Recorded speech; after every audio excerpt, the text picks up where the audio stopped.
ကျွန်တော်ဒီထဲမှာရှိရဲ့အမျိုးသား3ယောက်ပေါင်းလာတဲ့ version မှာစော်ကြီးကကွန်ပျူတာနဲ့တူတယ်မင်းကကြောက်တာကိုပိုင်နဲ့တူတယ်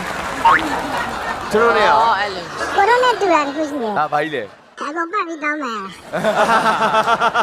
တခုလေးပဲတခုလေးလုံးဝလေးအပြင်မှာလေးသမင်းအရှိလားအတူလားအဲ့တခုလေးပဲသူတို့မေးခွင့်ရှိတယ်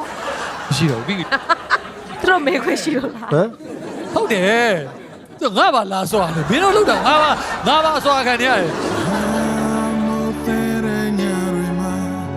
တန်တန်နဲ့တညာလုံးချစ်တတ်တဲ့ငါတော့ယူပြီလိုနေတဲ့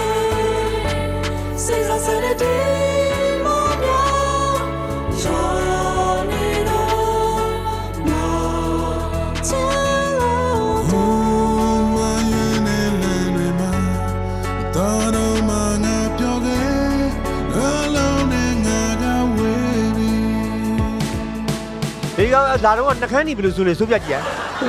ကလာထိုးရနည်းနည်းရှော့ရင်ကောင်းမယ်အေးကလာထိုးရရှော့ရင်ကောင်းမယ်ဟုတ်တယ်ရှင်းပုံမပါဘူးလားရှင်းရပါလေအရေးအကြောင်းဟဲဆိုရင်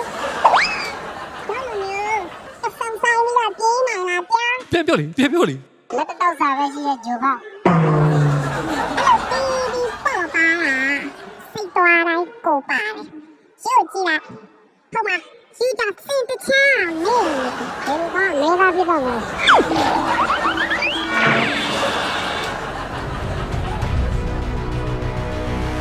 ဟုတ်ကဲ့ပါခင်ဗျာဆယ်လီစနော့တွေနဲ့စတူဒီယိုတွေကပရိသတ်တွေပေးတဲ့မဲအရေးအတွက်ရအုပ်စုစီမီဖိုင်နဲ့အဆင့်ကိုတက်လန်းသွားနိုင်တဲ့မျက်နှာပုံးရှင် The Masked Singer